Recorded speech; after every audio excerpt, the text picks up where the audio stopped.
Could have them return to the courtroom, please.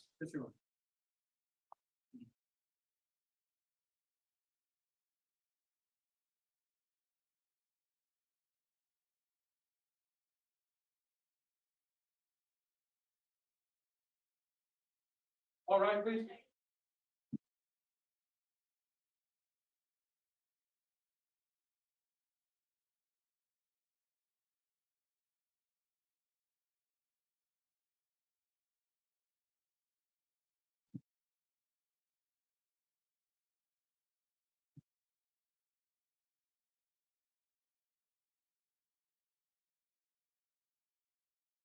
Here's our President County Coordinator.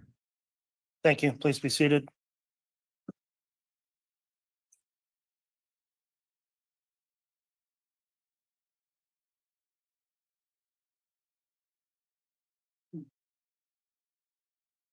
Okay, we're back on the record on CR 22-21-1623, State of Idaho versus Chad Daybell. The court concluded reading of the jury instructions at this time. Then we're going to have closing arguments beginning with the state. Ms. Blake, once you're ready to proceed, you can begin your closing. Thank you, Your Honor. I'm going to test this. Is this working? It is. And Your Honor, can I get the HDMI? Yes, I'll instruct the clerk to activate that.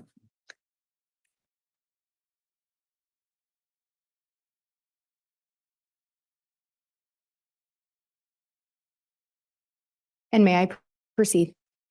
You may, Ms. Blake. Thank you. What's that? This is a call from and paid for by Lori. an inmate at Madison County Jail. This call is subject to recording and monitoring. If you don't wish to talk, hang up now. Thank you for using Telmates. Hi, babe. Hello. Are you okay? So they're searching the property. The house right now? Yeah. And the name is. So Mark means we'll be talking to you. Okay. What, are they in the house? No, they're out in the property.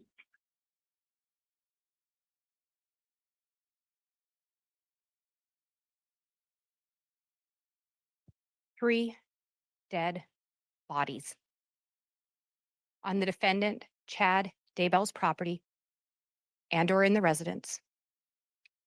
Two of them children. His mistress's kids. Joshua Jackson Vallow and Tylee Ryan were found buried in the defendant's backyard. Tammy Daybell was found dead in their marital bed. And for what? Money, power, and sex. That's what the defendant cared about. Ms. Blake, I really apologize. Could you just hold the mic right up? We're barely getting your signal strong enough. Thank you. On October 26th of 2018, Lori Vallow and Chad Daybell met for the first time at a Preparing a People conference in St. George, Utah. You heard from Zulema Pastenis and Melanie Gibb how the first time they met, Lori was flirty. She came on to Chad.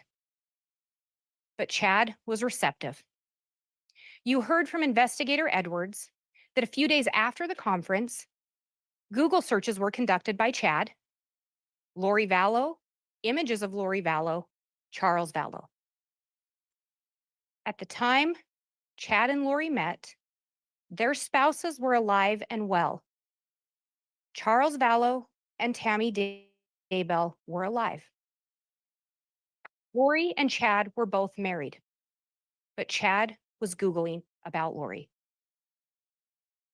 You heard how sometime after the conference, Lori ended up sharing with Melanie Gibb and Zulema Pastenis how Chad at the conference had told her that they had been married in previous lives. And you heard through the trial, previous lives, multiple probations, multiple creations. It's all the same idea. Why does that matter? It was a way to justify the affair to the people around them, maybe even to justify the affair to themselves.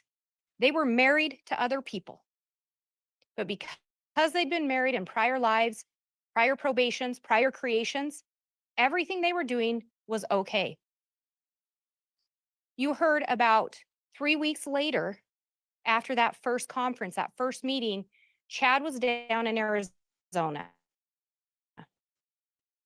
Around November 15th to 17th, Chad was down there for a conference, but he stayed at Lori's house. And you heard how other people stayed there as well. And one of them that was at the conference, Melanie Gibb, or at the conference and then at the gathering at Lori's house, Melanie Gibb and Zulema Pastenis. And remember, Zulema talked to you all about how Chad sat the women down. So Zulema, Melanie, some other women, and Lori. And he taught them. Chad was the one teaching. Chad was the one sharing these ideas and these concepts. He was sharing them with Lori too. You also heard how shortly after meeting Lori, the defendant began drafting his version of their story, the James and Elena story. And throughout the trial, you heard how Chad and Lori would go by different names sometimes, or they had code names or persons that they claimed to be in prior lives. James and Elena were two of those names, Raphael and Lily, all really Chad and Lori. The James and Elena story was written by Chad, Chad's own words. And what do we know from James and Elena? In James and Elena, and you heard about this from Agent Hart, and you heard about it from Analyst Heidemann.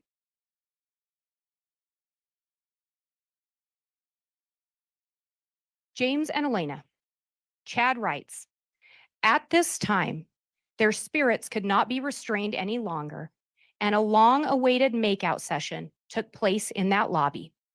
This was manifest in the mortal world to James and Elena through the scientific phenomenon known as loin fire. He also, another excerpt, he resisted an impulse to kiss her, but his entire body was on fire. He instinctively knew she was everything he had ever dreamed of. Additionally, her dimensions were exactly what he had always fantasized about, but that revelation would have to wait a month. These are written about his first meeting with Lori. She is everything he's fantasized about. What is this about for Chad? Sex. He wants to have sex with Lori Vallow. He wants to be in a relationship with her, and he decides that the first time he meets her. We also see in there he has to wait about a month for the full revelation of her dimensions. What does that mean?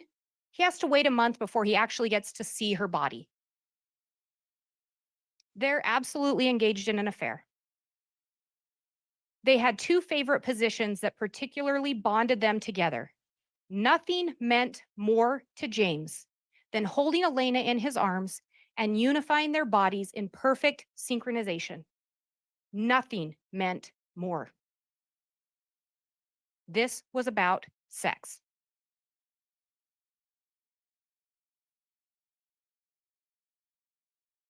The James and Elena story is essentially an autobiography outlining the defendant's sexual affair with Lori Vallow under the facade of having a spiritual undertone or being spiritually sanctioned. But let's call it what it was. Chad's graphic description of his boundless lust for Lori Vallow, who he deemed to have perfect proportions and to be a goddess. Again, Chad is still married as he's writing this story for Lori.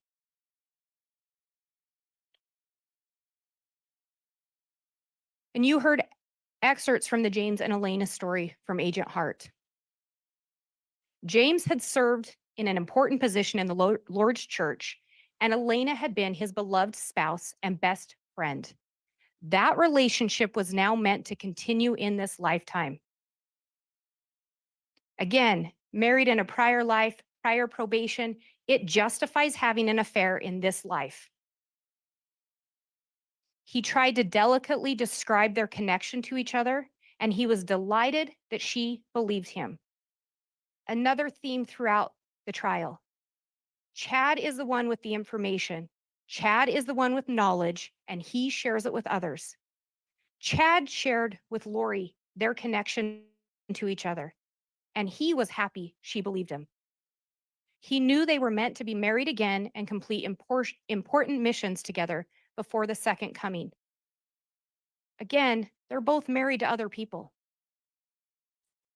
And part of this trial, there was testimony about what we never saw. Through all the communications, through all the discovery, through all the evidence, no indication ever that Chad Daybell intended to divorce Tammy. No indication ever that Chad Daybell intended to separate from Tammy, but he wants to be married to Lori. This mission included being with him, and they would progress together as translated beings. The full plan wasn't yet completely clear to him. Again, Chad is the one that is a self-proclaimed visionary. He claims he gets revelation. He claims he has visions. The full plan wasn't clear to him. What full plan? How he's going to end up being with Lori Vallow. They are both married.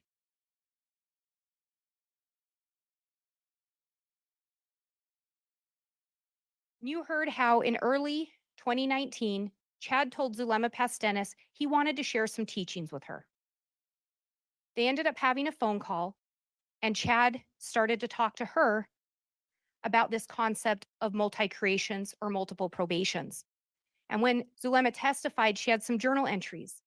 Zulema was open to this concept. She trusted Chad, she trusted Lori, and she was open to their teachings.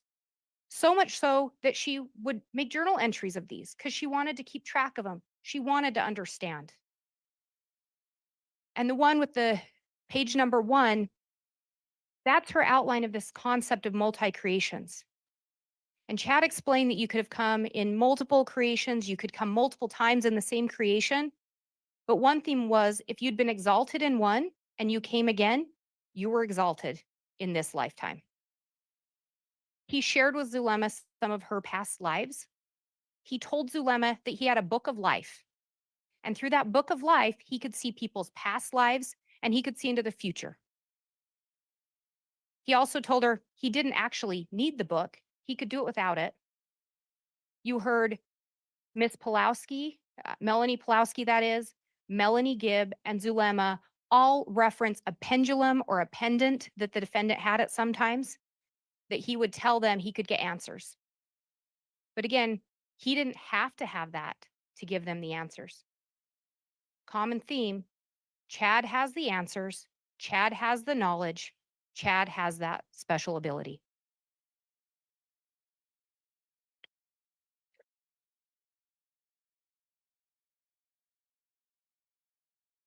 Shortly after this meeting in early 2019, Charles Vallow is deemed dark. Chad Daybell deemed Charles Vallow dark. He actually said he was possessed by an entity named Ned Schneider. In January of 2019, Chad Daybell was doing Google searches for Ned Schneider. Then the idea of castings comes into play. And page 5 from Zulema's journal talks about her understanding of castings and what would happen. And you heard Miss Pulowski, Miss Gibb, and Miss Pastenis all talk about how they were involved in castings at different times. There was testimony that sometimes Chad was there, testimony that sometimes he wasn't. But they would do a casting, a prayer circle, there were some other descriptions, but at the end of the day, the person wasn't there. They weren't physically touching the person. How would they know if a casting was successful? Lori would call Chad. Chad had the information, Chad had the knowledge. When it came to Charles, castings on Ned were said to be successful. Ned was gone. But the problem was that eventually, Chad and Lori taught that if a person was possessed, it meant the body had to die. The individual, the actual spirit of that body was gone. An evil entity was in that body, and in order to set the person free, the body had to die. So when a casting was successful and the body didn't die, well, now there's a new entity. That's what Chad would tell them. So Charles became Garrett. Castings are done on Garrett. They called Chad. It was successful. Well, Charles was still alive. Body didn't die. So now Charles is Iplos. And Iplos is an even more demonic entity. Iplos is so dark that we get a new term introduced of zombie.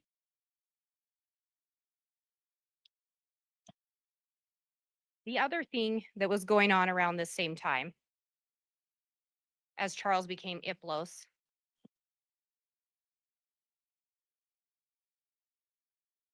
is that Charles actually confronted Lori about her affair with Chad. Around June 29th of 2019, Charles Vallow confronts Lori. And he tells her, I am going to email Tammy Daybell. She deserves to know what's going on. Charles, in fact, sends an email to Tammy Daybell on June 29th of 2019, informing her of the affair. Charles also sends an email to Chad Daybell on June 29th of 2019, confronting him about the affair, telling him it's improper, it needs to stop. Then on July 1st of 2019, Charles tells Lori, I'm going to go meet with Tammy in person. I'm going to tell her what's going on. Lori tells him, she won't talk to you. She's my friend. Lori and Chad are in constant communication. You heard that throughout the trial. They're having an affair.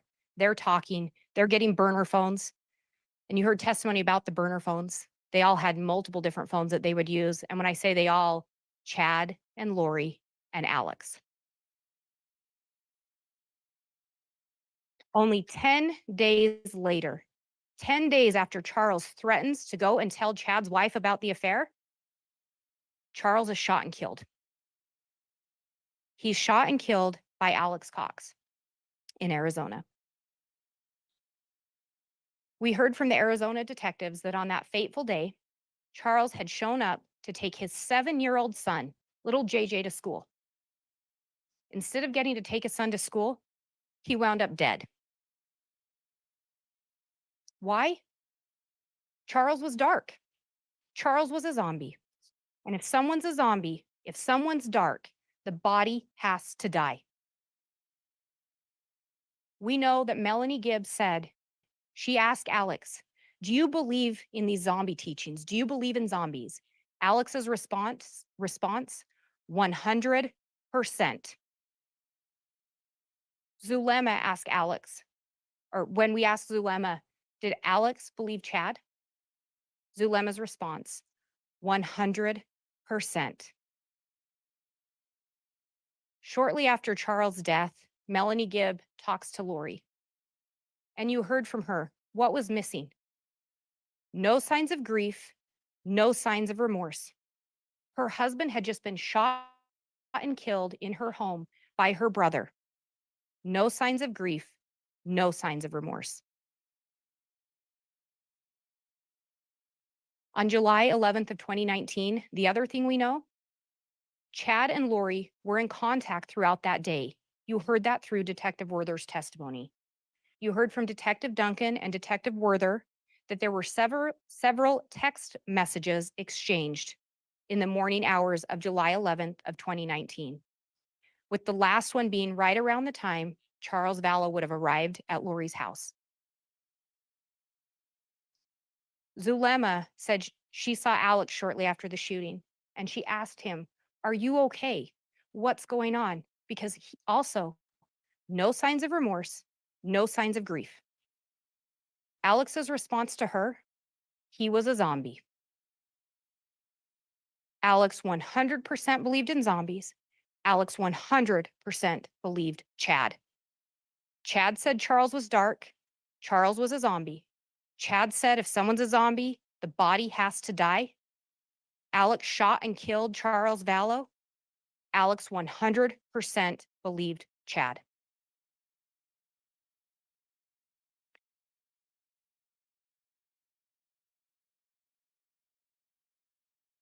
You also heard how at some point Chad had deemed Alex to be Lori's protector. He talked to Alex about how Alex had been her protector in multiple lives, multiple creations, multiple probations. Alex was here to protect Lori. And you heard that Alex relished that role. He relished having a purpose. He relished being part of this. One thing, though, Lori was upset about. Zulema had asked Lori at one point, if Charles is a zombie, why are you back with him? Lori's response, I need to get my finances in order. After Charles' death, Lori reaches out to Chad to tell him, I'm not getting the $1 million life insurance policy. He must have switched the beneficiary.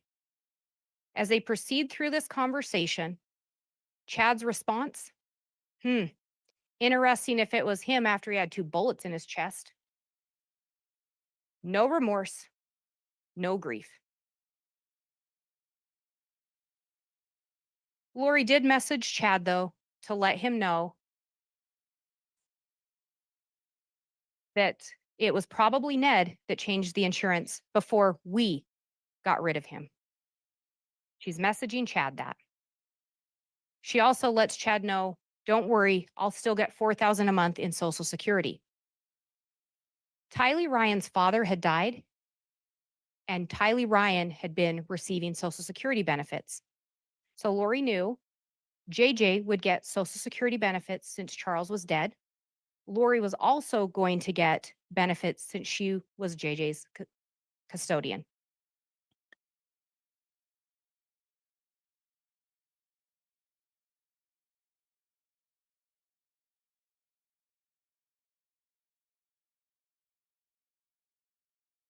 Seven days after Charles' death, Chad is texting Lori.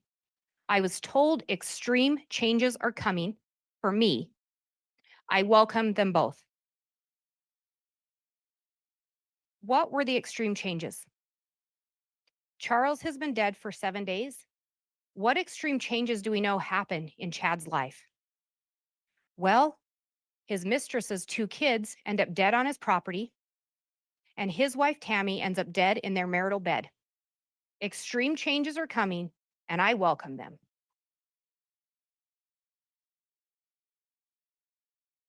Chad and Lori engage in further text conversation throughout that month of July. Chad, at this point, they've started to talk about labeling people as dark. And again, Chad is the one that can do that. They start talking about death percentages. Chad, again, is the only one that can determine someone's death percentage. How close someone is to dying is determined by Chad Daybell. He tells Lori in this message, and keep in mind, he is talking about toddler children, young children. He decreased the pain tolerance to 1% and greatly increased his pain. He then asked Lori, do you want me to cause pain to those 2 3s? Who are the 3s? Again, remember, when someone's light or dark, there's also generally a numeric value or a numeric number assigned to that. In this case, 3 3s. So they were 3 dark. He ends up saying, yes, if they are going to act up, we'll at least give them a reason to scream. These are young children. And specifically, these are the children of Melanie Pulowski that are being referenced. Right after saying he's going to give these children a reason to scream, I love, cherish, treasure, and adore you. He wants to be with Lori Vallow. Chad messages her later in July. Every few weeks, I get to escape and have amazing adventures with my goddess lover. But then I have to return to my place under the stairs, feeling trapped. But I sense permanent freedom is coming. What did Chad need permanent freedom from? He just returned from seeing Lori Vallow. His wife is still alive. He feels trapped when he's at home with his family. Who does Chad want freedom from? Tammy. And he senses it's coming. We talked in this trial about how Chad and Lori would manipulate each other. In this text thread, Lori Vallow's upset with Chad. And Chad tells her, referring to Grandpa Keith, who's someone that's deceased, that he is supposed to warn her that she's unprotected. The angels are angry that Lori's ignoring him. And if she wants that protection back, she better talk to him. Lori's response, I love you. Chad, thank you, my love. I will get things restored. Chad manipulated Lori with power.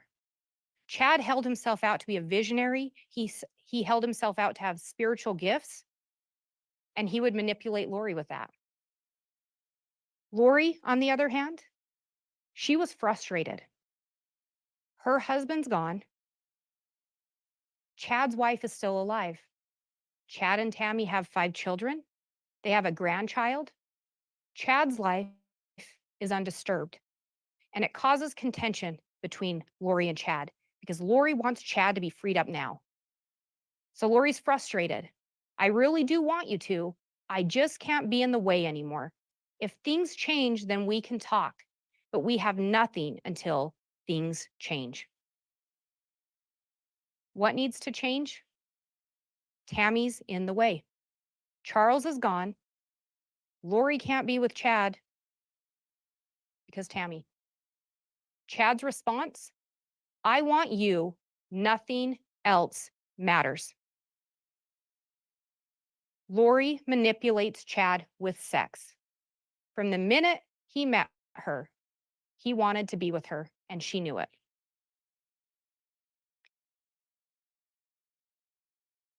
About a month after Charles' passing, Lori's asking Chad, do you think there is a perfectly orchestrated plan to take the children? Chad's response, there is a plan being orchestrated for the children. I was shown last night how it fit together. Again, Lori asked Chad. Chad has the answers.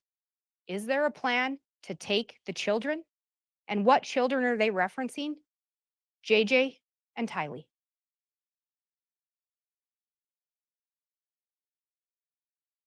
I don't know why it had to go down this road to where we are now in the project. Mm-hmm. You know. I don't fully understand. I think he'd text you back or write you back. Ultimately, what I need from you is that the project is gonna be finished and everything is gonna be fine and it's gonna work out. That's what he said. Well, I need you to tell me that every day, several times. Okay. My sweet, lovely Lolo. Things are going to work out. Not just because he says so, but because I know so. It's a marvelous plan. Slight How do you know hiccup. so? How do I know?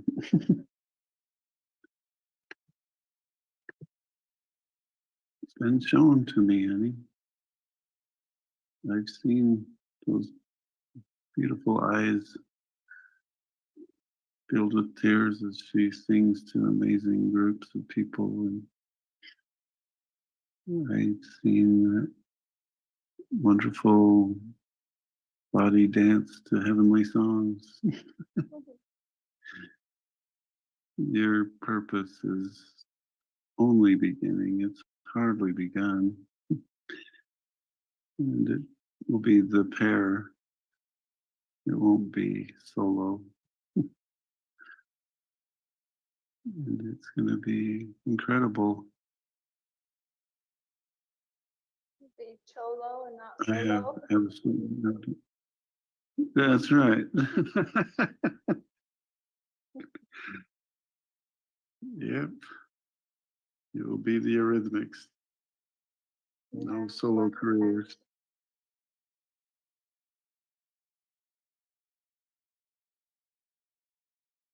I just absolutely sure. I was saying it will be the Eurythmics. It won't be 2 solo careers. I know, but I'm saying, you said you have absolute what? Confidence? Absolute assurity, confidence, confirmation. It's going to be as seen. There's some things that aren't going to be altered.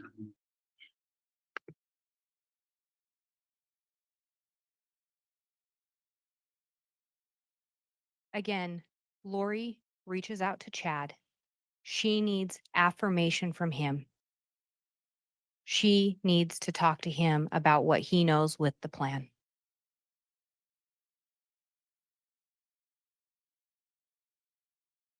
Lori asked Chad if she should be doing anything in relation to the plan. Chad's response? He tells Lori the Lord told him they just need to keep resolving the telestial issues so they are unencumbered and fully free.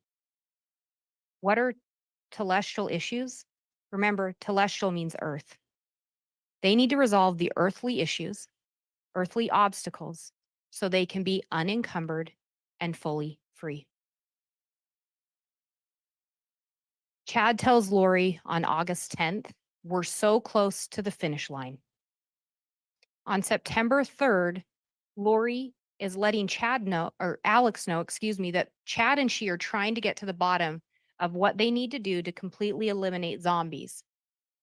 And she lets Alex know, I'm sure you will be told also.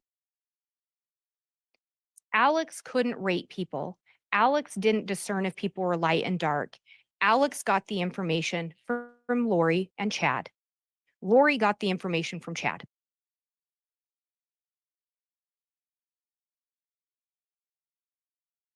Chad tells Lori, we are surrounded by telestial relatives that are simply obstacles. Earthly relatives that are simply obstacles are surrounding Chad and Lori. And again, he tells Lori, I want to be with you. That is my greatest hope and dream. To be together, they've got to get rid of the earthly relatives that are simply obstacles. Because remember, they need to remove the obstacles so they can be fully free and unencumbered. Shortly after Charles' death in early August of 2019, shortly after Charles' death, Chad Daybell travels down to Arizona, and he stays in the residence where Charles Vallow has recently been shot and killed. Zulema talks about seeing them there. She talks about the fact that she thought they were maybe acting inappropriate, given the fact that Tammy was still alive. Chad assured Zulema that Tammy was going to die and that Tammy would be okay with he and Lori being together because Tammy was going to move on to her mission. His mission, again, it's with Lori. He says that time and time again. We have a mission together. It's he and Lori. He decides Tammy has her own mission. Why? To justify the affair. Zulema talks about how in August she notices a change in Alex and Chad's relationship. Again, Alex has just shot and killed Charles Vallow, and now he and Chad seem to be closer. She talks about Chad giving Alex a blessing, and in the blessing, he tells Alex that Alex needs to move to Rexburg. Alex had no known ties to Rexburg outside of Chad Daybell. Alex trusted Chad so much that he flew back with Chad to check out Rexburg. Eventually, Alex was told that he was exalted. And remember, we talked a little bit about that and you heard about it in the trial. If someone was exalted in a prior life or a prior creation, they were exalted in this one.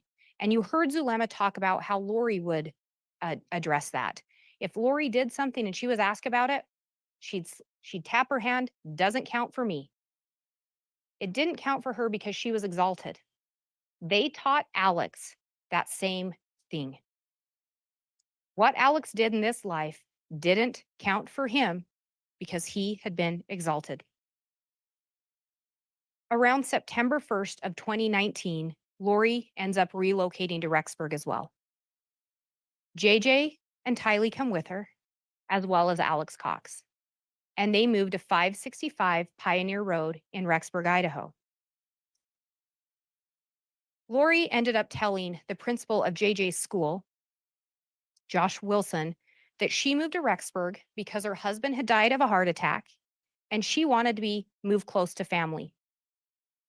Lori had no family in Rexburg. Her connection to Rexburg was Chad Daybell.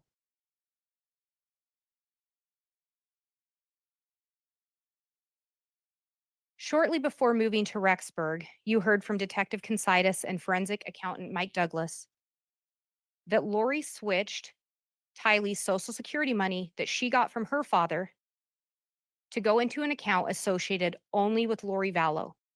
That change was made on August 16th of 2019. They then moved to Idaho around September 1st of 2019. Before Lori moved to Rexburg, Chad had already shared with her that Tylee was dark and JJ was dark. And we know what has to happen if someone's dark. If someone's dark and they're an earthly obstacle, the body has to die. Knowing that, Lori still brought her children to Idaho, closer to Chad Daybell. Alex came with her, and remember, Alex believed Chad 100%.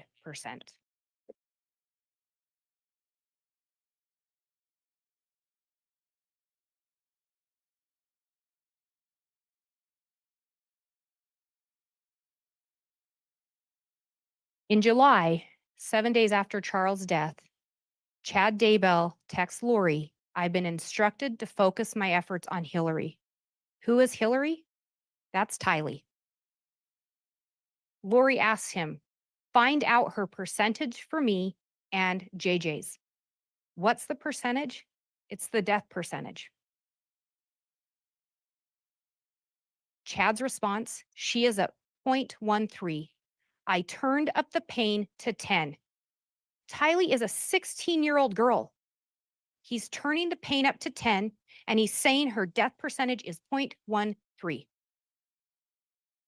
He then tells her that Raphael, another name for Chad, visited him talking about JJ and told him to follow Amy into the light. We all know what it means if someone says, follow someone into the light. July 23rd, again, Lori to Chad, check Tylee. Why does she want Tylee checked? She's being super sweet and helpful. Her daughter is being sweet and helpful, and Lori wants to know, is she dark? What's her death percentage? And who is she asking for that information? Chad Daybell.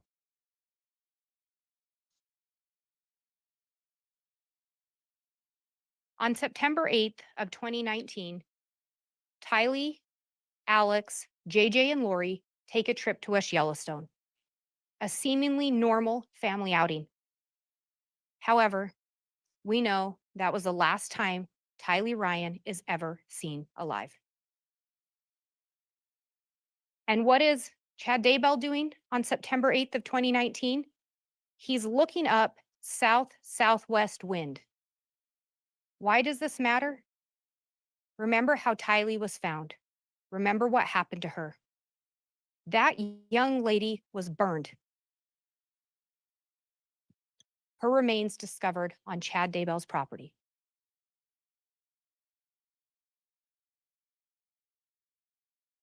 On September 9th, we heard from Agent Balance and Agent Wright that there was something unusual about a device associated with Alex Cox and where it was located. You heard that when Alex first arrived in Rexburg, his device was at apartment 175 from September 1st to September 5th. pretty much all the time or at normal hours of the day, appeared to be residing there. After that, that device is mainly associated with apartment 107. The device will travel to 175, but generally returns to 107 no later than midnight. The day after, the early morning hours after the last day Tylee is seen alive, that device is at Lori's apartment, apartment 175, the apartment where Tylee Ryan was known to reside, at 2:42 in the morning. The only time in the month of September, with the exception of the first 5 days and the exception of September 30th, when that device was left with Lori Vallow, the only time that device is there in those early morning hours. What do we know happens later that morning? The device returns to Alex's apartment, and Chad calls Alex. Where does Alex go after Chad calls him? He heads to Chad's property.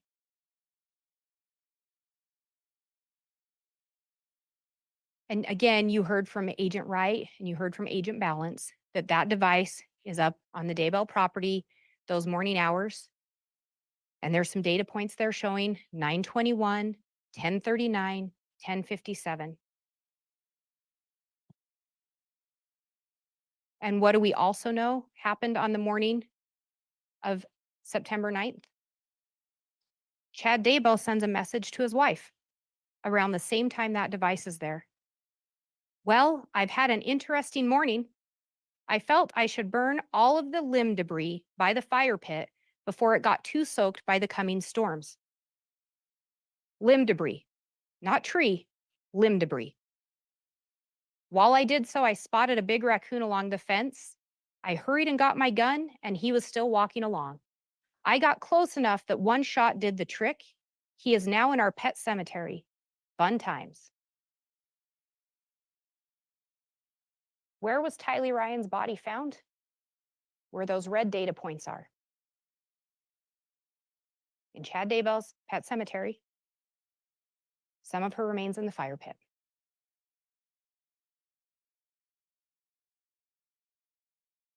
Where does Chad go after that? Or excuse me, where does Alex's device go? Back to Lori's. Chad calls Alex. He heads right up there.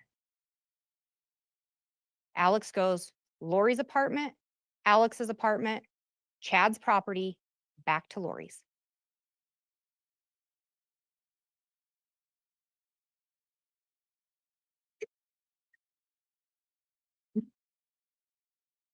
And we know where that young lady was found. She was found on Chad Daybell's property.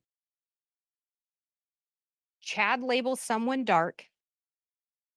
Chad says if someone's so dark or a zombie, the body has to die.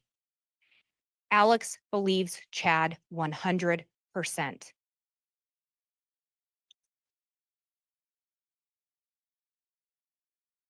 You heard that the burned and charred remains of Tylee Ryan were found on Chad Daybell's property.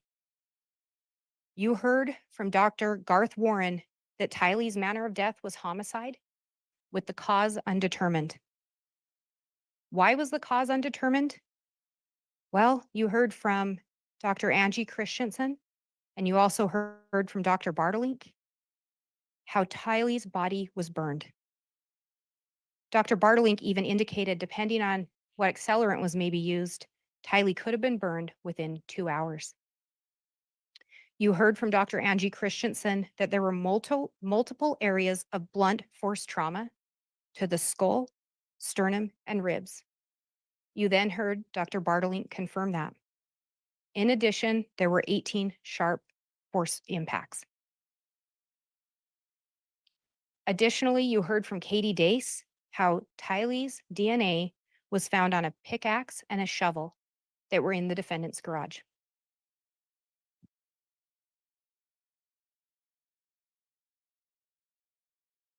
We also heard from Alice and Todd Gilbert, and Alice Gilbert talked about how when Tylee was still missing, before she was found, Alice asked Chad about her. She wanted to know Doesn't Tylee want a life? Doesn't she want things that most young girls get? Chad's response, well, Tylee didn't like people and she didn't like me. What stood out to Alice?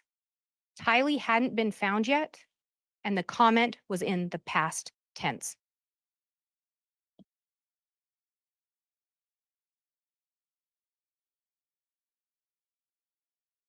Tylee was now gone, but JJ was still alive. We heard from Zulema Pastenis how she visited in September. She stayed at Alex's apartment, but she would visit with Lori. You heard from her that she asked Lori, where's Tylee? Because she didn't see her. Lori's response, don't ask. Zulema talked about how she did see JJ though. JJ was alive and well at that time. On September 18th of 2019, Lori began receiving the Social Security payments for JJ and herself from Charles' death.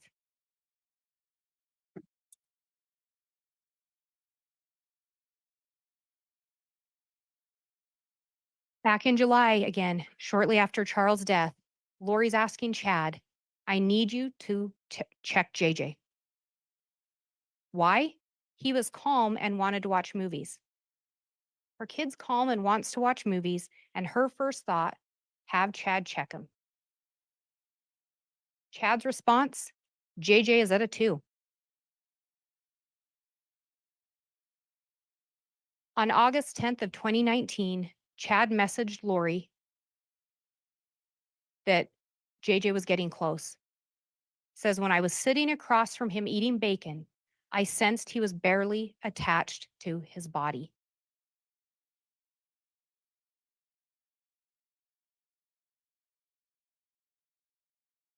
On August 10th, again, Lori had asked, please check JJ. Chad's response, or then Lori further pushes, is he at 0 yet?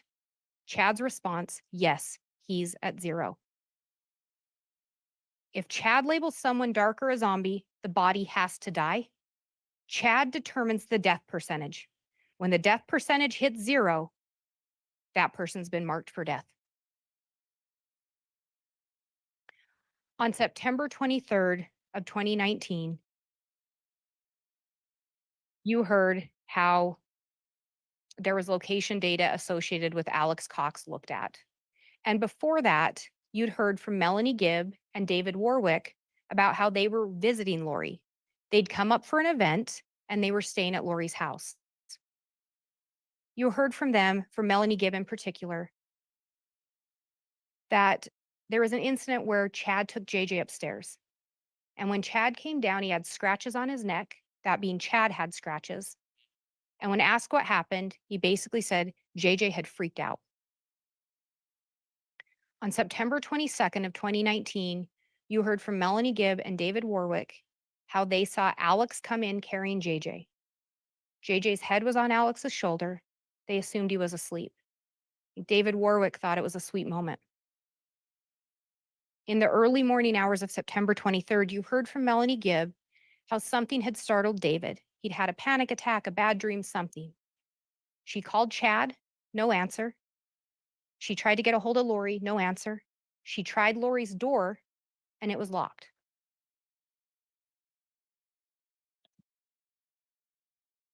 The next morning, you heard from David Warwick that he asked where JJ was on the morning of September 23rd. Said, I wanted to say goodbye to JJ before I left. They described Lori as appearing somewhat nervous, starting to talk fast, and she explained how JJ was dark. JJ was now a zombie. JJ had gotten on the cabinets. He was knocking over pictures of Christ. And so he wasn't there, and she wasn't going to go get him. Melanie and David never saw JJ again. On September 23rd, later that morning, Chad places a call to Alex. And what does Alex do when Chad calls him? He heads up to Chad's property.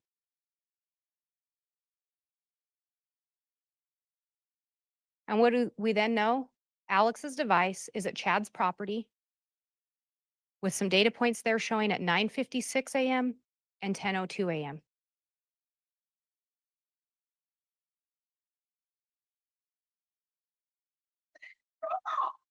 Oh, thank goodness. We know where JJ was found.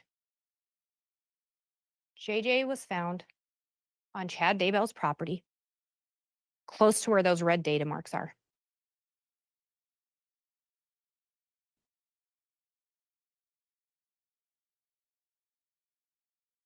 On June 9th of 2019, investigators searched Chad's property, and they ended up locating JJ. As they dug JJ up, they noticed a round object covered in black. One of the investigators there cut the black plastic to reveal white plastic. They cut the white plastic and brown human hair came through. They'd finally found JJ.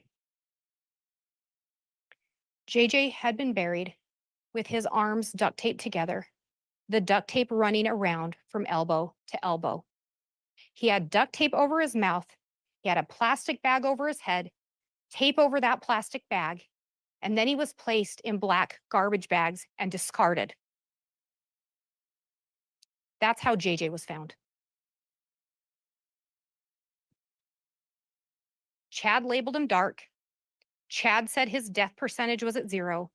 Chad said the plan was for he and Lori to be together unencumbered by earthly relatives, earthly obstacles. Chad said those things, and Alex believed Chad 100%.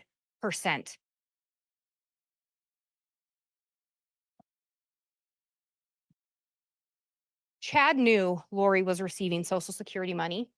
She told him, "We saw that message. I'm still going to receive the $4,000.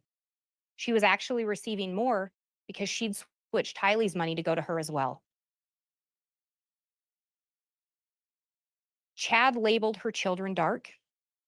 Their bodies were buried on his property, hidden from those looking for them.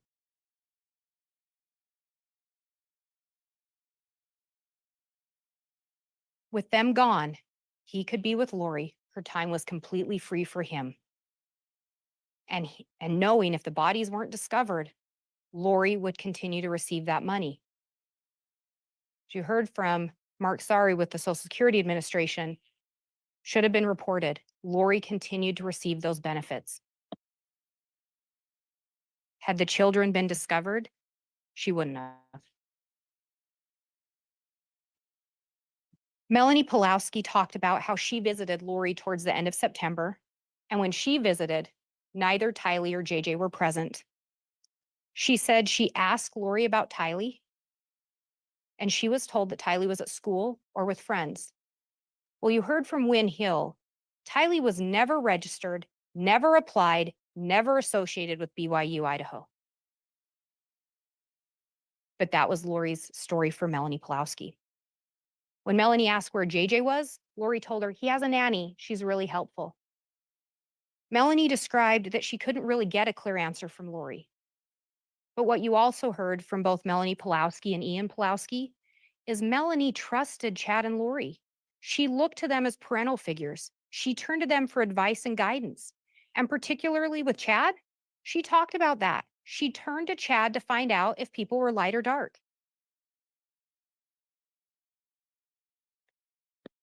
We know that around October 2nd of 2019, Tylee Ryan's Jeep travels to Arizona.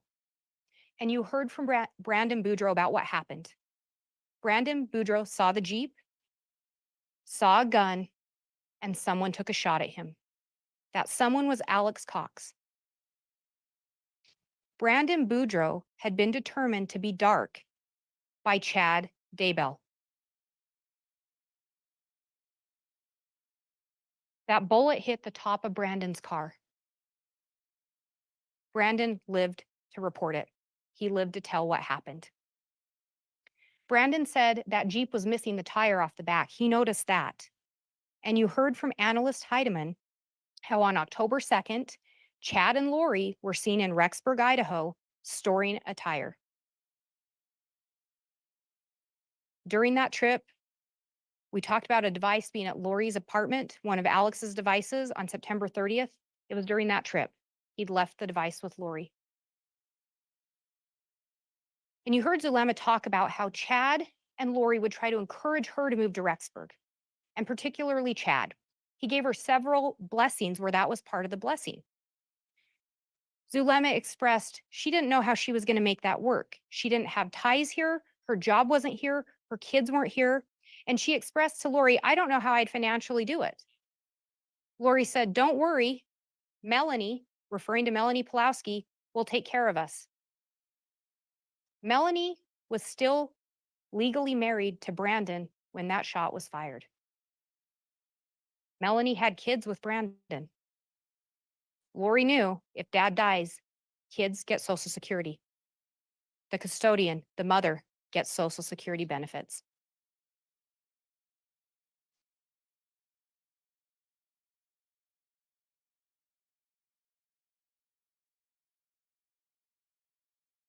Just days later, on October 4th of 2019, Tammy Daybell travels down to Utah. Now, you heard testimony that was rare for Tammy to go on a long trip alone. She didn't like to drive alone. But you also heard Chad was supposed to go with her and he backed out. Why did he back out? Well, we saw the messages between Lori and Alex about how she and Chad were going to get to go on a real date. Tammy was gone to Utah. He and Lori were going to get to go on a date. You heard from her sister, Samantha Gwilliam, how because Tammy had been diagnosed with depression at some point, she made it a habit that when she would see her, she would give her a once over. She would check on her, make sure she looked healthy, make sure she didn't appear to be suffering with the depression. Samantha did that on this trip. And what did she notice? Tammy appeared fine.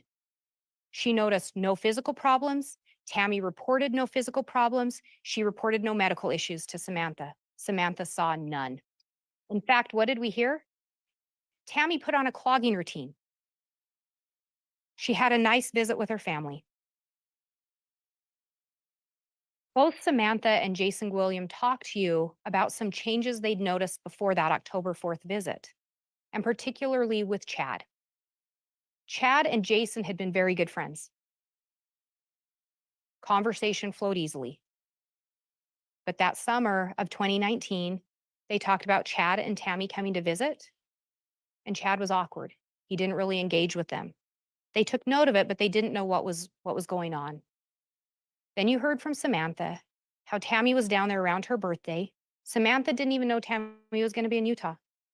Tammy runs up to the door to give her birthday present, gets to stay just long enough to watch her open it. Chad never left the car. Chad and Jason were friends.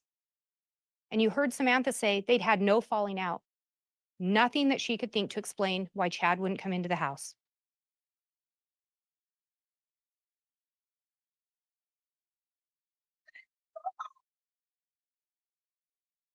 Again, back in July, when Chad and Lori are talking about death percentages, Chad tells Lori he got the inspiration to go back to he uses my original death percentages that helped us track Charles, Ned. Chad had the death percentages to track Charles. Tammy is very close. Her percentage has fallen steadily since Iplos left. It is encouraging. Charles Vallow was killed on July 11th of 2019. Since he left, Tammy's levels were dropping. Chad then tells Lori, Tammy is at a 3.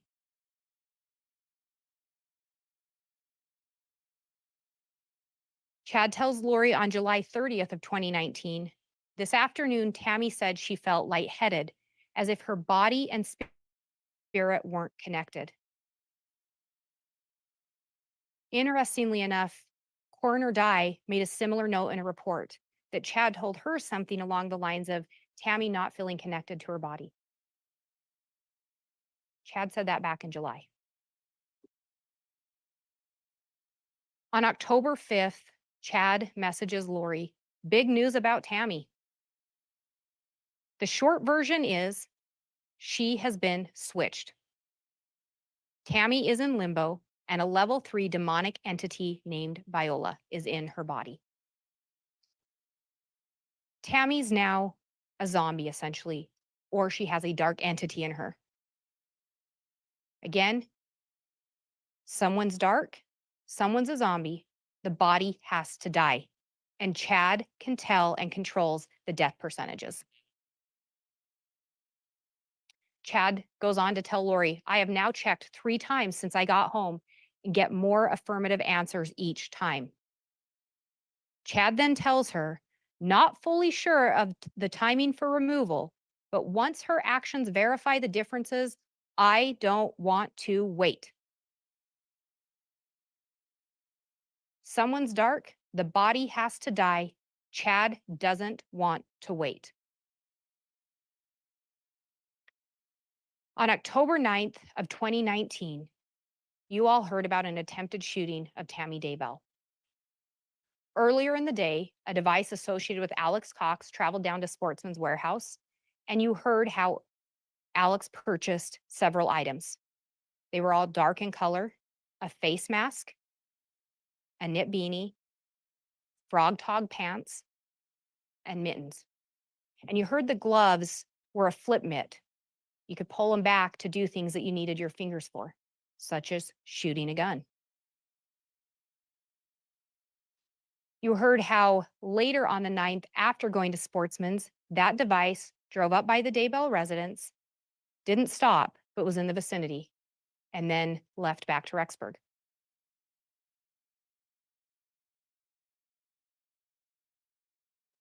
What you also heard was that Alex Cox had purchased a burner phone on October 8th of 2019, just the day before.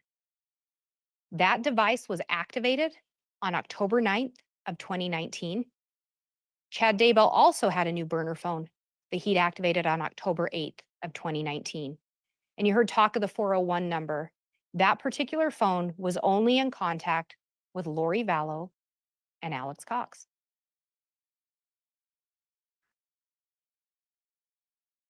You heard how around October 9th and in the days after, there were multiple searches conducted on the Homer J. Maximus account.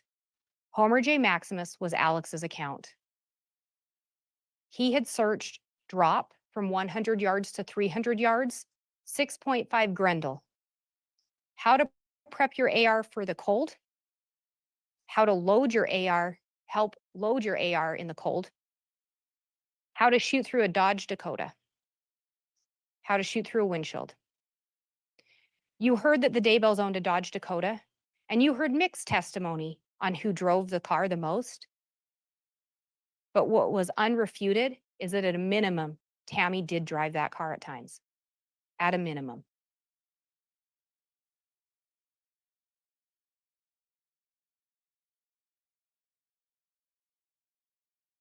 On October 9th of 2019, there were multiple messages exchanged between Alex, Chad, Zulema, and Lori. The attempted shooting occurred at around 9:15 p.m., and then 4 text messages were exchanged between Alex and Chad between 10:28 and 10:29. Remember, Alex's normal phone or his usual device was left at his apartment, but he had just activated a burner phone. You heard from Zulema that on this same day and around the same time, Lori invited her over to Melanie Pulowski's house in Arizona to conduct a casting on Tammy. And Zulema had told her, we finally have it figured out. We really know how to do this. And you heard from the ladies that what they were taught is if a casting was successful, the body would die or it would naturally expire. They weren't taught that anyone was going to take any action on the body.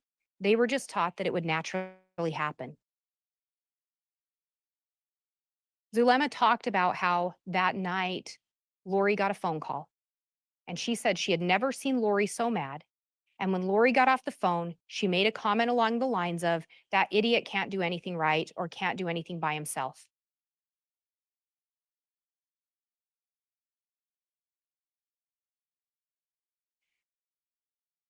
And when we talk about the timeline on October 9th, you can see there were multiple communications between Chad and Lori and Alex and Chad.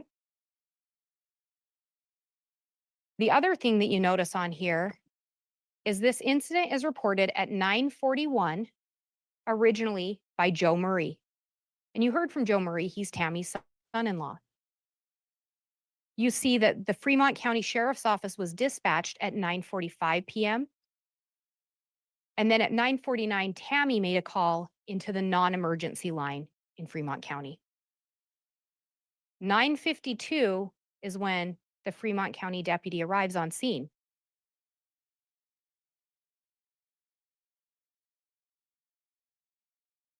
And why does that matter? Tammy had done a search, or someone using Tammy's account had done a search for first an airsoft gun and second a paintball gun. But when you look at the time of the search, 3:29, if you do the calculations for UTC, it ends up at either close to 8:30 p.m. or close to 9:30 p.m.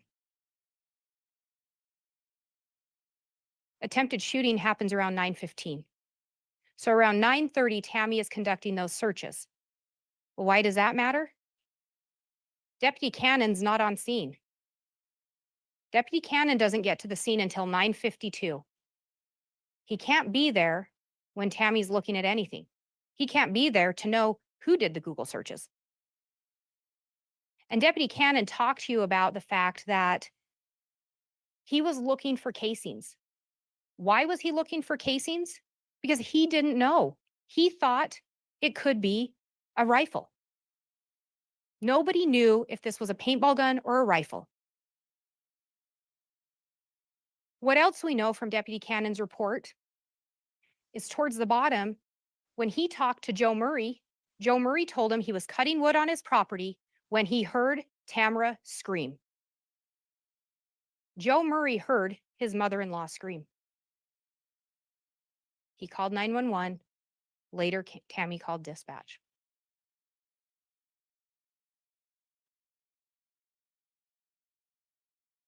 We know Tammy sent an email to her son, Mark, and we reviewed that email several times. We know Tammy called into dispatch, and we reviewed that call several times. Tammy at times refers to it as a paintball gun, but remember how she describes it. He was holding it like it was a rifle. He was pointing it at me. He was pulling the trigger. He was shooting at me. This wasn't someone just pointing a gun. This wasn't a prank.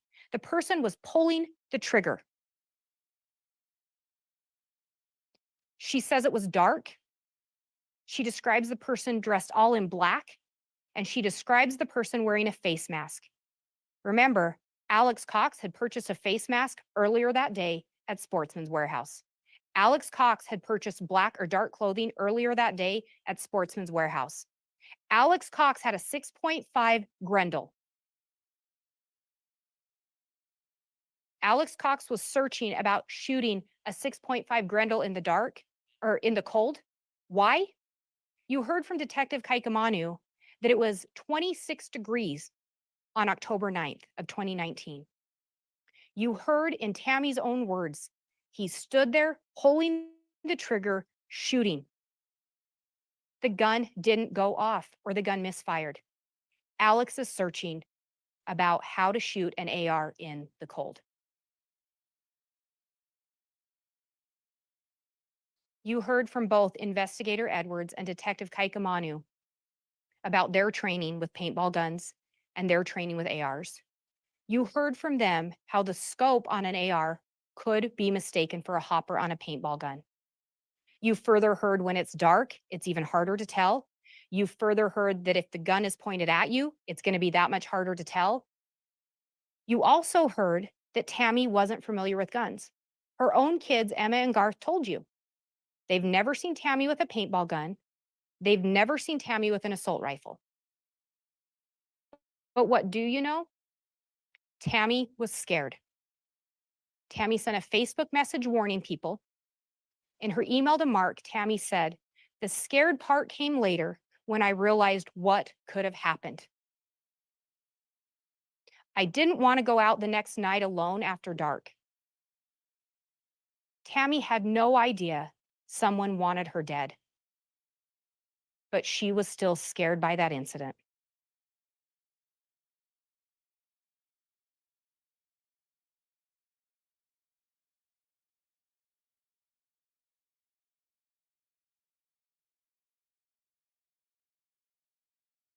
And we talked about how Alex had done some additional searches, or that account had, about how to shoot with the AR. And you heard how Alex was going to the shooting range in Fremont County from Detective Kaikamanu, and that was before and after this attempted shooting of Tammy. And you heard from Agent Wright how he was going to the shooting range in Rexburg, and he was practicing to shoot long distances.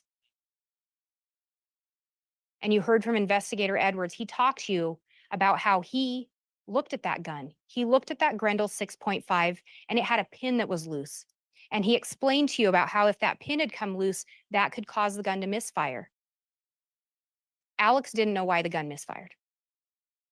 That's why he was looking at shooting an AR in the cold. Instead, we do not know of any other attempted shootings of Tammy Daybell. Instead, what we know is that on October 19th of 2019, just before 6 a.m., Chad Daybell and Garth Daybell made a call to 911 to report Tammy's death. Remember how Garth described her. She's stiff and cold. Remember what Chad said. She's clearly dead.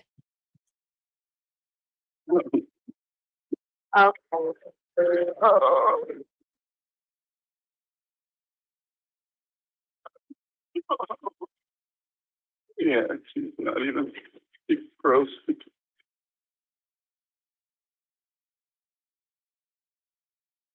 A little over 24 hours from reporting his wife's death, Chad messages Lori, I know exactly how you feel. I'm feeling sad, but it isn't for the reason everyone thinks.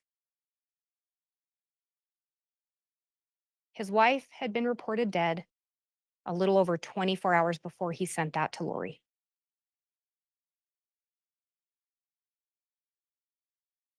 You heard the description of Tammy, stiff and cold, clearly dead.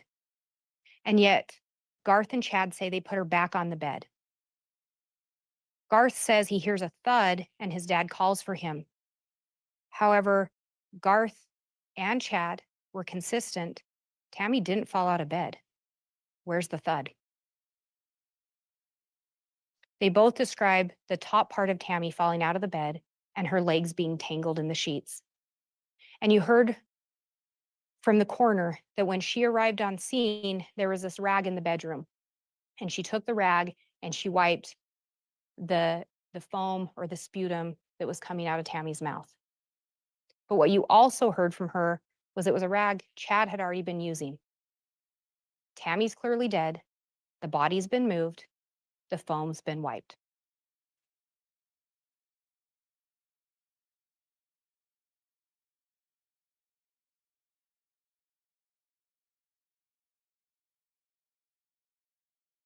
And if we back up to October 18th of 2019, we know Lori was in Hawaii. She was in Hawaii with Melanie Pulowski. You heard how Alex took her down to Las Vegas to drop Lori off at the airport shortly before that. But what's more telling than who was in Hawaii is who wasn't. Melanie Pulowski told you Alex Cox was supposed to go with them on that trip. Alex didn't go because Chad needed help with something. Tammy was possessed. Her death percentage was low. Alex believed Chad 100%.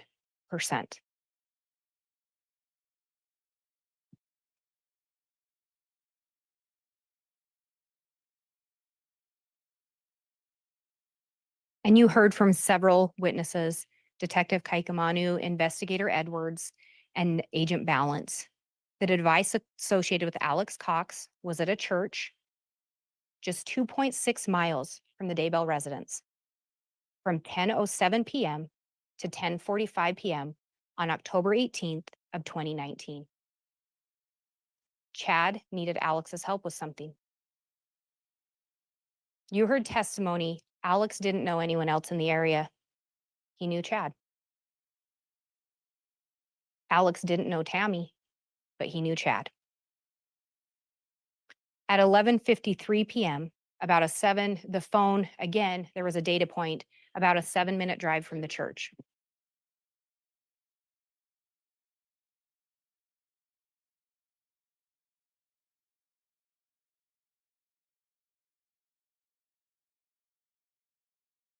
Garth would have gotten home between 1 and 1:30 from his employment. You heard Garth tell you that when he got home, he saw 2 lumps in his parents' bed, assumed it was them. He didn't go check on them. He didn't verify anything to see if they were okay. However, you heard from Micaiah Baglin that what Garth told him, that was when Garth got home from work, he found his mom dead in her bed and his dad was nowhere to be found.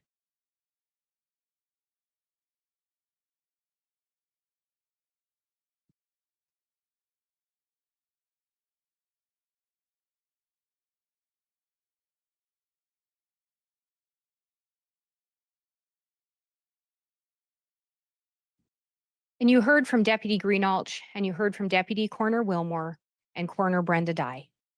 And you heard them talk about what Chad told them when they were on scene. And the statements changed over time. The statements changed as new people came in. Coroner Dye mentioned something about seizures. All of a sudden, oh yeah, Tammy was having seizure-like activity. Nothing in Tammy's medical records support low blood pressure. Nothing in her medical records support seizures. Nothing in her medical records support any kind of a negative drug interaction between homeopathic medications or any other medications Tammy was on. Those were statements provided by Chad Daybell. Initially, based on the information provided solely by Chad, no autopsy was ordered. However, just weeks later, the Fremont County Sheriff's Office was contacted by the Gilbert Police Department about that attempted shooting of Brandon Boudreaux. They'd linked the Jeep that was used in that to the Fremont County area. And more specifically, they wanted them to check if it was at Chad Daybell's property. Shortly after that, an investigation was launched by Fremont County into Tammy Daybell's death. This included exhuming her body. Her body was exhumed so the Utah Medical Examiner's Office could perform a full autopsy and conduct an investigation into the cause and manner of death. And they in fact did that, and we'll come back to that in a little bit. After Tammy's death, you heard how Chad told multiple people that he couldn't stay at the house anymore. He was going to move in with a friend. This was right after Tammy's passing. You also heard how Tammy died on October 19th of 2019, or that's when she was pronounced dead. That was a Saturday. Funeral was held in Springville, Utah on Tuesday, one working day to get everything ready. You heard Todd Gilbert say how it felt like Chad just wanted to get it over with.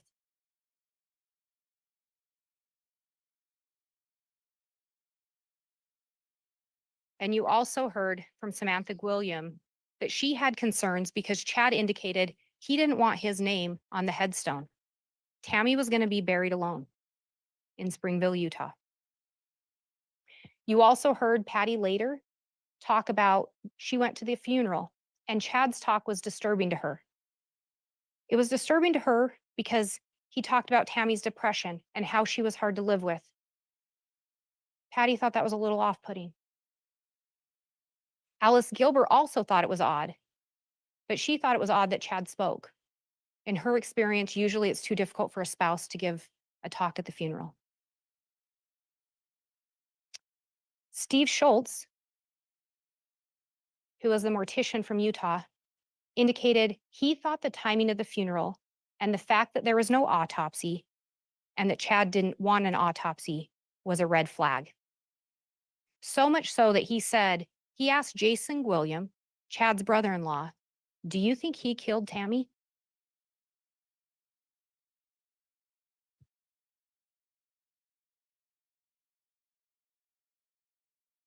When we talk about the timeline of October 18th to the 19th, you can see the communication.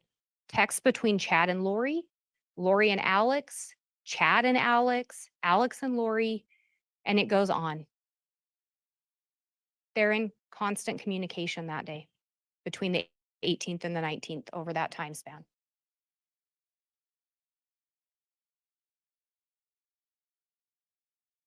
Tammy Daybell had an autopsy conducted by the Office of the Utah Medical Examiners. They determined the manner of death to be homicide and the cause to be asphyxiation. Tammy had life insurance. And we talked about a couple different policies. One was Primerica. It was a policy that had been in existence since 2002. Both Chad and Tammy were insured, and they were both each other's beneficiaries. However, Tammy also had insurance through her employment, through the Ballard Insurance, or we also called it Life Map. She had a base of $50,000, and on September 8th, just a little over a month before her passing, she raised her individual amount to the maximum of $80,000. So that policy was now a total of $130,000. Chad submitted claim forms to Primerica and to LifeMap. On both claim forms, he indicated the cause of death was that she died in her sleep. Chad then received and deposited $300,000 from Primerica on October 31st of 2019, and then deposited $130,000 from LifeMap on November 8th of 2019. Again, on both claimant statements, he put the cause of death was she died in her sleep, and maybe more telling on LifeMap, because Chad told people that Tammy was having medical issues. She was having trouble breathing. She was having shaking fits, dizzy spells. He provided information to try to explain her death. However, on the LifeMap claim form, under the question, when did the health of the deceased first become impaired, he wrote October 18th of 2019.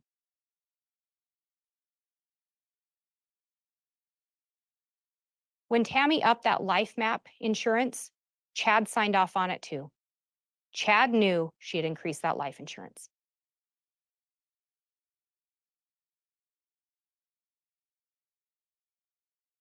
You heard how just days after Tammy's death, Chad went and visited with Alice and Todd Gilbert. And he told them about Lori. And shortly after, he brought Lori to meet with them. And Lori and Chad talked about their plans for a future, their plans to be together. What else was telling about that visit? They asked about kids. Chad's response to Alice, Lori had a daughter that died. Tylee hadn't been found yet. They went to dinner with Chad's parents, and you heard from Sheila Daybell. Lori told her, I have a daughter that died. We know on May 6th and 7th, Chad and Lori Googled searches for malachite rings. This was during a time that Tammy and Charles were still alive. We know on August 14th, Lori attempted to purchase a malachite ring. Again, on August 25th of 2019, she again attempted to purchase a ring. Charles was dead, Tammy was alive. On October 2nd, Lori purchased 2 malachite rings. Then she also purchased one more. The other ring was a men's size 11.5. And what's telling is that ring was returned on October 4th for a size 11. Then on October 25th, it was returned for a size 10, and that ring wasn't returned. That ring, however, resembled the ring Chad Daybell was wearing in their wedding photos when he and Lori got married on November 5th of 2019, just 17 days after Tammy's death. Chad filled out a rental application for Hawaii. What did he put in there? Clean couple with no pets or children. No pets, no children.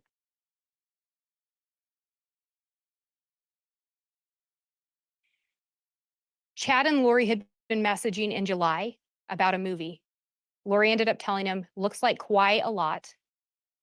Chad, hopefully we will be there someday soon together. Chad's response again, that is the plan. That is the plan. What is the plan? To be in Hawaii together, to be in Hawaii unencumbered by earthly obstacles, unencumbered by earthly relatives. Chad and Lori got married on the beach in Kauai on November 5th of 2019. Charles was dead. Tammy was dead. Tylee and JJ hadn't been found. No children, no earthly obstacles, married together on the beach.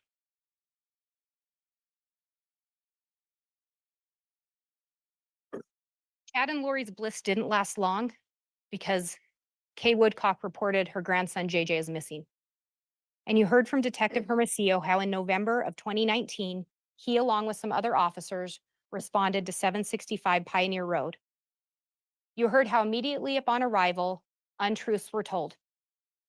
Alex said JJ was with Kay. He said he didn't have a phone number for Lori. Chad said he barely knew Lori and didn't have her phone number. Lori said JJ was with Melanie Gibb and that Chad was her brother's friend. Chad and Lori were married. Hi, Lori. Sorry to bother you again. Yeah, we're having Melanie- get hold of your friend down there, No. Melanie. Well, they were going to Frozen 2 today.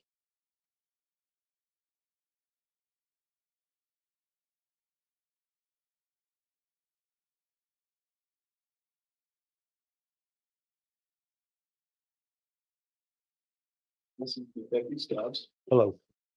Meet you. So, we're here, It's a big mess. I just talked to the guy on the. and what did he ask you? He was just saying that he wanted to do a well check on JJ. So JJ would be where? He's in Arizona. Who's he with in Arizona? He's with one of my friends in Arizona. Oh. Hi. Oh, you got a notepad? No, let me get one. No. Come here. You mind if he comes in? Oh, So, all right. who's the friend he's with? My friend Melanie, her son has autism. Stuff that was going on. If you want to know, it's a lot of stuff. So Well, that's why we're concerned because it just was kind of weird. it is very weird. I've had to move around a lot. One of my brothers is trying to kill me, not the brother that lives here. Obviously, he's kind of my protector. But everyone is causing me trouble right now. So We don't want to cause a lot of trouble. How long have you been here? we only been here since September. Okay. We moved up here in September. My daughter to go BYUI.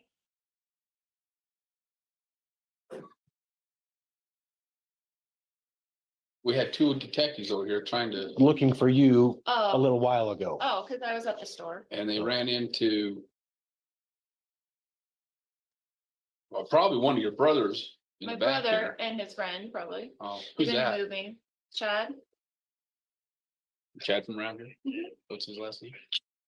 Yeah, okay.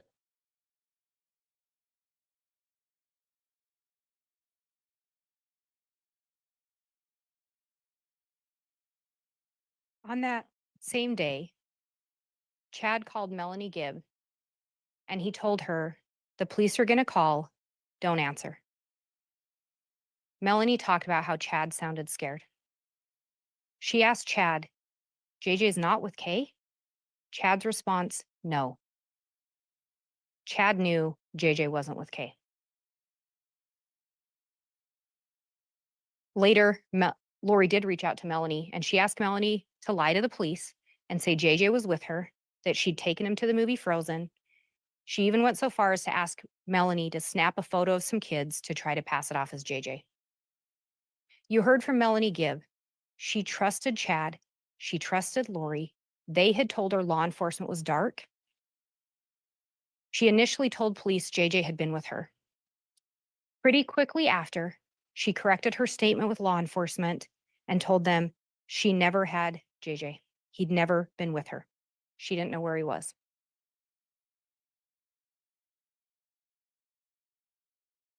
On December 8th of 2019, Melanie Gibb decided to place a phone call to Chad and Lori. Okay, I did have a question that I asked Al at one point, your brother, if I wanted to know, like where he was, and he said I did not want to know, and that he could not be found. So what does that mean? I don't know why he would say that, but it's the same story. Like Yeah. I don't even want Al to know. I don't want anybody to know so that nobody has to be worried about it. I mean, nobody has to be Yeah. questioned about it, so he can be safe. Chad knew JJ wasn't with Kay. Alex said Melanie didn't want to know where he was. Is JJ safe? He is safe and happy. Okay, well, Remember how JJ was found? He was found discarded in Chad Daybell's backyard. Lori said he's safe and he's happy. Chad Daybell is standing there with Lori when she makes those statements. No chime in from Chad. But Chad knew Kay didn't have him.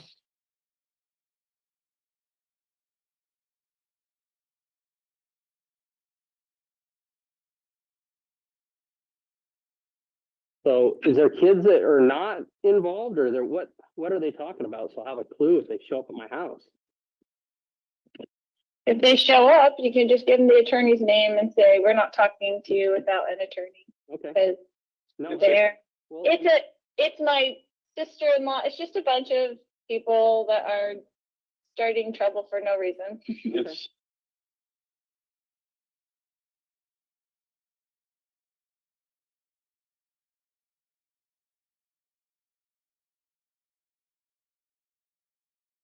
You just heard an excerpt of Chad talking to Jason Williams. But before that, on that December 8th call with Melanie Gibb, Chad ends up chiming in, and he's trying to explain the Tammy situation. People are out to get us. People are making stuff up, such as my sister-in-law. Tammy died naturally. Tammy died in her sleep. Tammy was having health issues. Her heart was about to give out. My kids will testify to that. So is there kids that are not involved, or what are they talking about? So I'll have a clue if they show up at my house.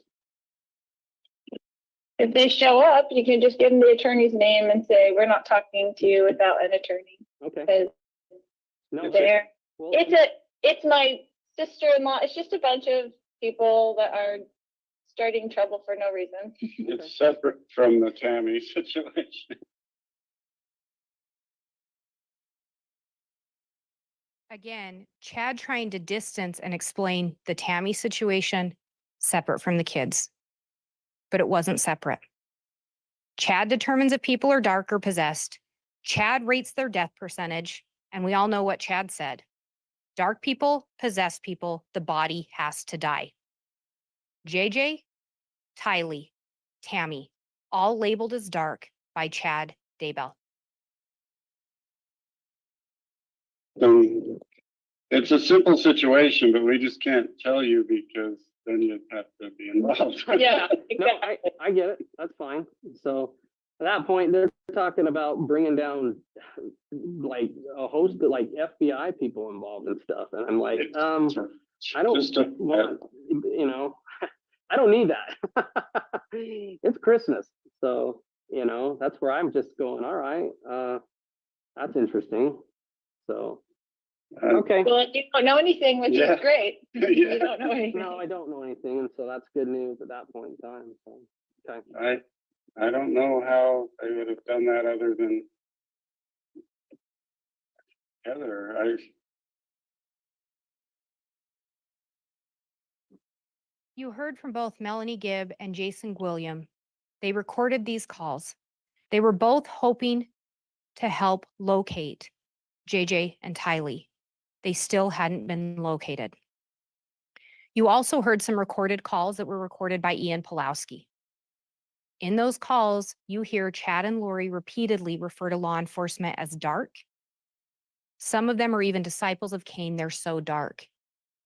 Melanie Pulowski at one point asks what she's supposed to do about Detective Hermosillo because he's not going to stop.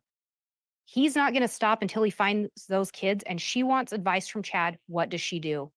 Chad's response, get out of his way.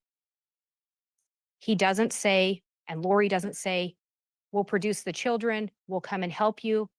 Chad actually tells her, well, they are going to continue to bug you because you're the only one they can locate right now. She's the only one they knew where she was.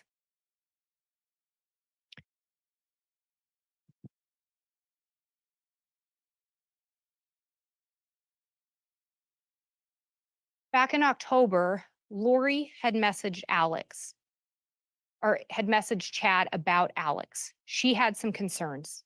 She ends up telling Chad he would be the one they used to get us both. Who is they? Law enforcement. You heard Melanie Gibbs' statement in that recording. Alex said, I don't want to know where JJ is. You know who labels people dark. You know what has to happen to the body. And Alex believed Chad 100%.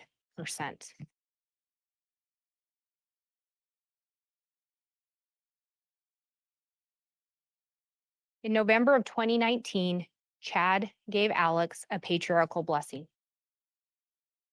And you progressed and were selected by the Savior himself to be part of the fourth creation. Great warriors were needed in that creation. Powerful goddesses were needed to be protected, and you were selected to help protect your sister. And you helped her in numerous probations as a defender. You have a special bond even from the premortal world. You connected there. And as she grew in power, you were right there beside her. Oh, Alex was Lori's protector. I am Chad Daybell. It is November 24th, 2019, a Sunday afternoon, 5:15 p.m. We are going to give Alex Lamar Cox a patriarchal blessing. Alexander Lamar.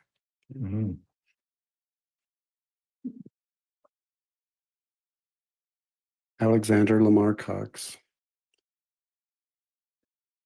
On this special day, I lay my hands upon your head to give you a patriarchal blessing as part of the member of the Church of the Firstborn that you have earned the privilege to be a member of.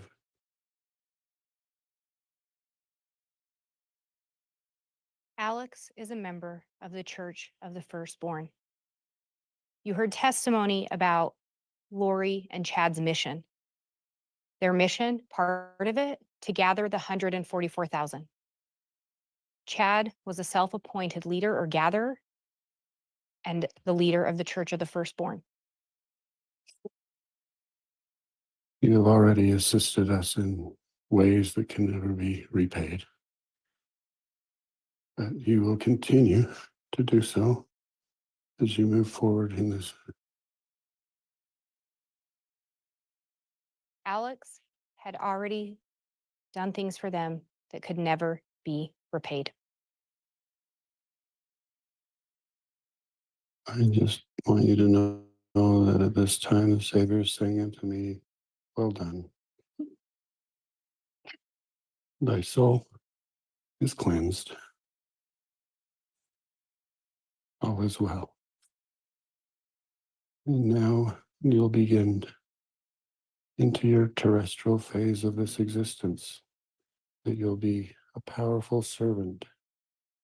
I bless you with that knowledge that you'll now move forward as a true warrior in ways that can be demonstrated through not only physical action, but through spiritual power that is coming to you and that will be bestowed upon you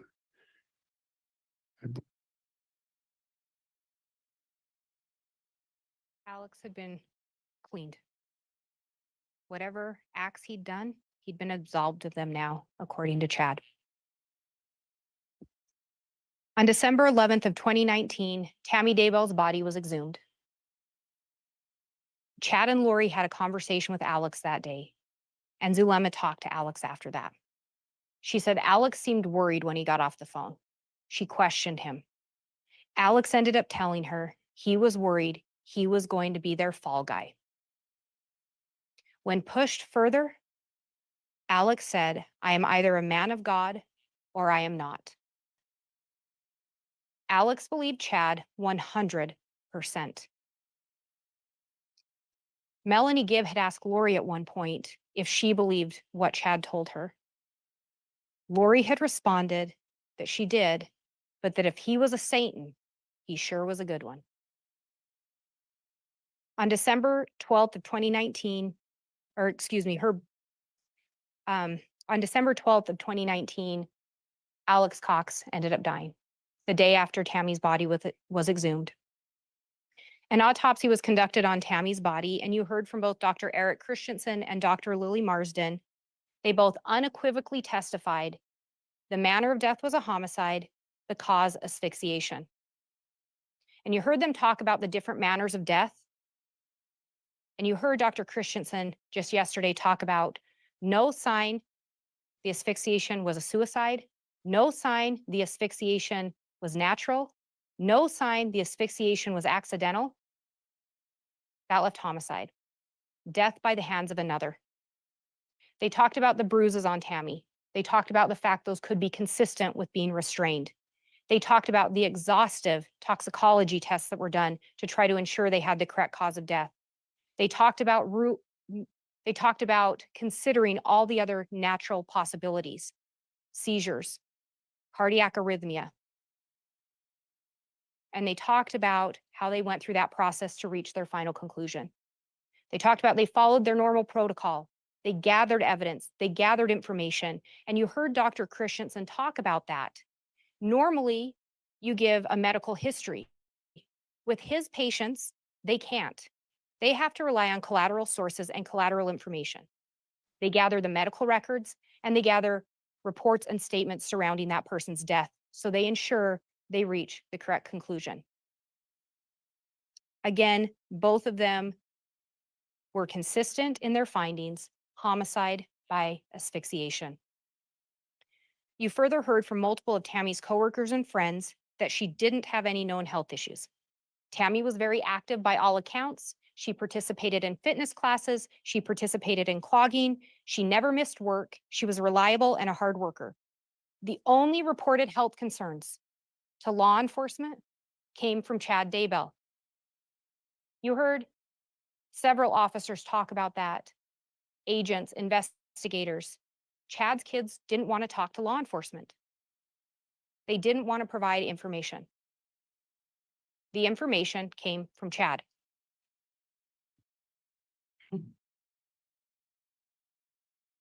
Chad told people different things regarding Tammy's death. Heather Daybell, Jason William, the coroner. Tammy was sick, coughing, found her at 6 a.m. dead. Also to Heather Daybell, no autopsy because the coroner had found matter in her throat. There was no testimony of that. She died of an embolism, also told to Heather Daybell. Chad said Tammy woke up at midnight, throwing up, and died at 2 a.m. Consistent that it's an embolism, different time of death to Alice Gilbert. Tammy was sick, coughing, went to bed around 10. Chad went at 1 and found her cold and dead on the floor to Hannah Munoz. Again, remember, Hannah went through the funeral line or the viewing line twice, once with each parent. Second time, Chad said she'd been coughing violently. Both went to bed at 10. He woke up at midnight and her body fell out of bed.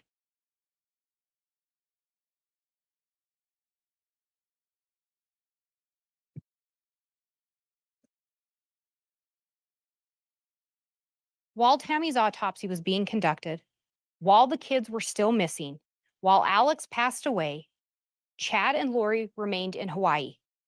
On the island of Kauai, living out the plan as set forth by Chad Daybell. They had money, power, sex, and no obstacles, and specifically no earthly relatives, no encumbrances. However, they left a wake of destruction and tears for those that had trusted them.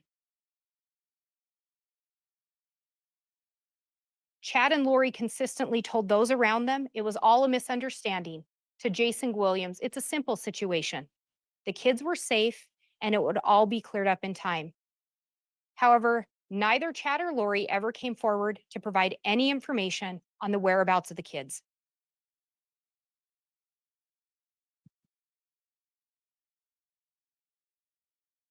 On June 9th and 10th of 2020, you heard multiple officers, investigators, detectives talk to you about the search of Chad Daybell's property.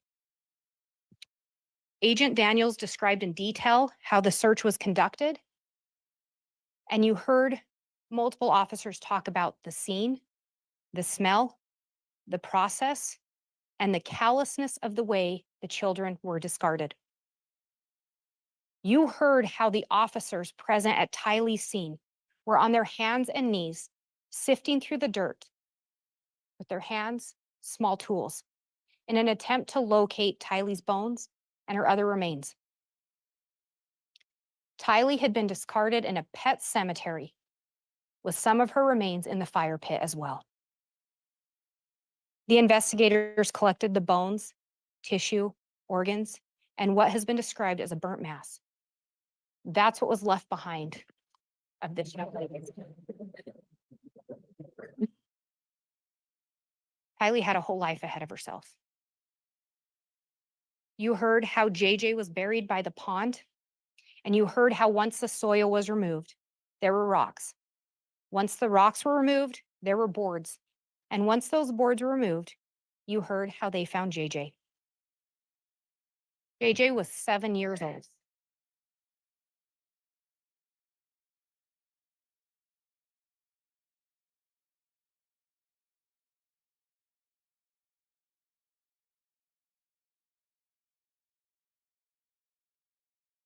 We'd heard multiple testimony, multiple talk of Lori asking Chad about a plan, of Lori asking Chad for confirmation of the plan.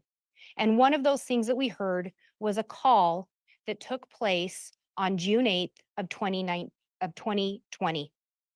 I think in the slide it was dated as 2019. That call took place on June 8th of 2020, the day before Tylee and JJ were found.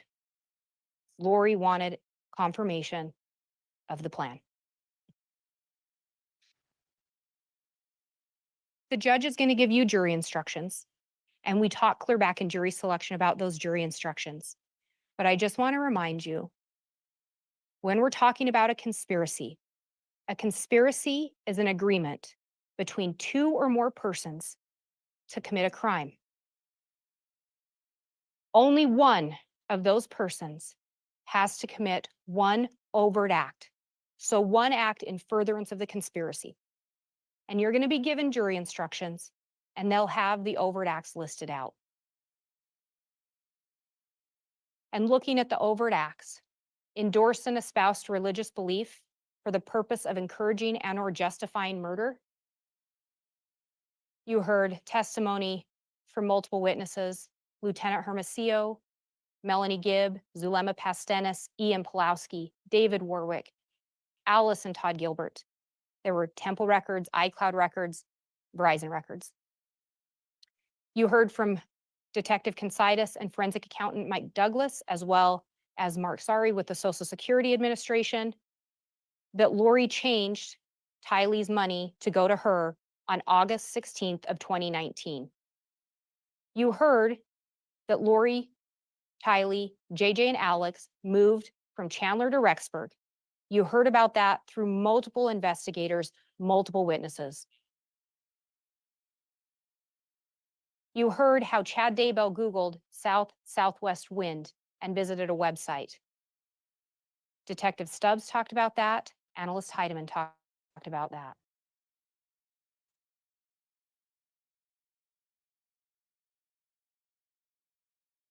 You heard from Agent Balance and Agent Wright, as well as Patrick Eller, how Alex went to apartment 175 in those early morning hours of September 9th.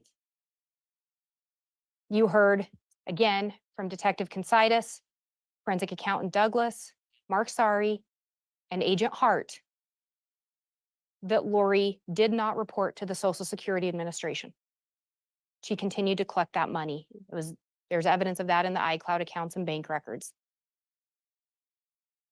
Similarly, same type of evidence to support, she continued to wrongfully collect those Social Security benefits. On or about September 23rd, Alex took possession of JJ. Lori tells Warwick and Gibb, JJ's with Alex, refuses to let David Warwick see him on the 23rd, and the night before, David and Melanie had seen him with Alex. We heard multiple clips from that November 26th interview with Lori Vallow, where she provided false information. JJ wasn't with Gibb. She was married to Chad. She didn't provide truthful information. September 23rd to February 1st, again, similar to Tylee in the Social Security, Lori failed to report that. You heard about that through those financial timelines that were presented and that testimony. September 9th, similarly, she continued to wrongfully collect that money. She didn't report it. She continued to collect it.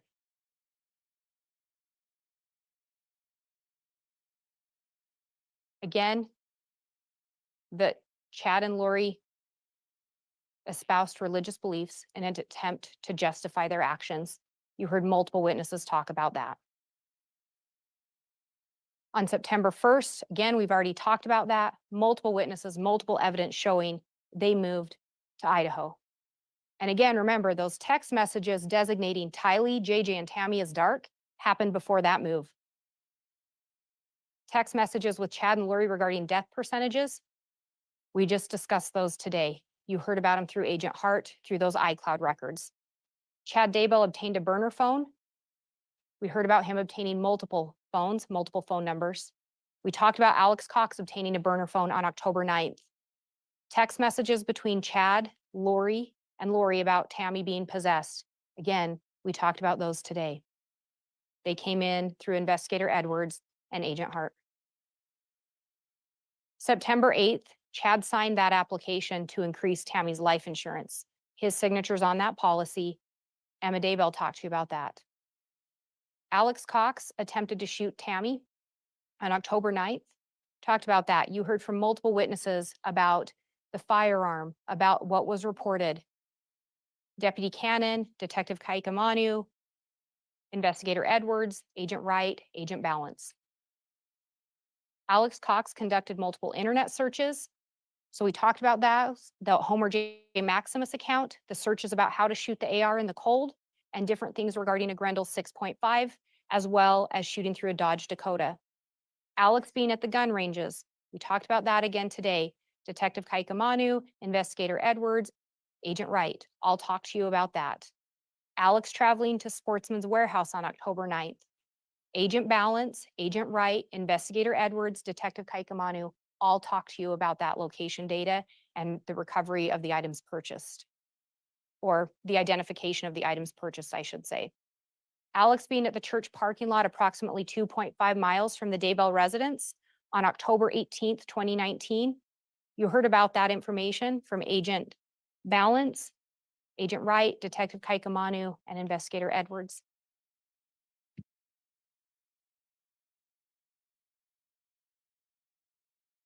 One other instruction that's going to be talked about and the court already has is principle to commit first-degree murder. When we're talking about principle, it can include aiding and abetting, so advising or assisting, encouraging, commanding, coercing another. Chad didn't ever have to actually physically cause the death of another person if you believe the state has met our burden with one of those other elements. If Chad advised or assisted, encouraged, commanded, coerced, and if it was premeditated, so planned or intended.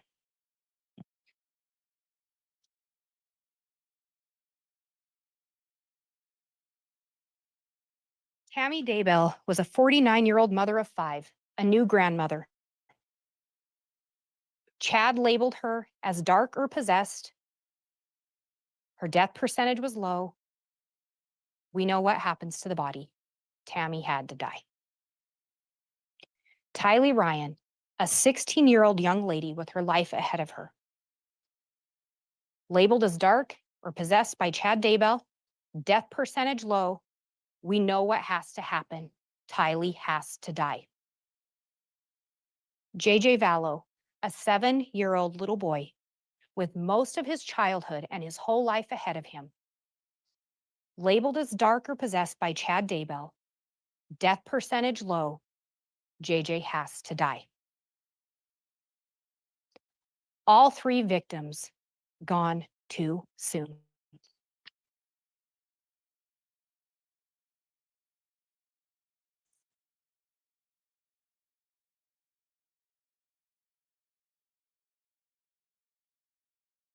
All right, thank you, Ms. Blake. That will conclude the state's closing. At this time, we are going to take a lunch recess. We will go ahead and resume with the defense closing starting at 2 o'clock. Is that all right, Mr. Pryor? Yes, Your Honor, that should be fine. I think that'll be fine. Thank you. Okay, thanks, everyone. We'll be in recess. So here's what I'm going to do. I will, first I got to turn off the volume here. 1 second. I will be back in 1 hour. I'm going to go ahead and end the live here. I'll relabel the thumbnail so people will know that it's just the prosecution's openings. I'll do a part 2 for the defense closings that will start in 1 hour. So I hope to see you guys back if you have the time and you want to keep me company. I'm getting a lot of crocheting done. So I'll see you guys then. I hope. Don't forget, thumbs up and subscribe if you're not subscribed. And thank you for watching with me. I know you have a lot of choices out there with the Chad Daybell trial, but I'm glad you guys watched with me. I'll see you guys in 1 hour. Take care.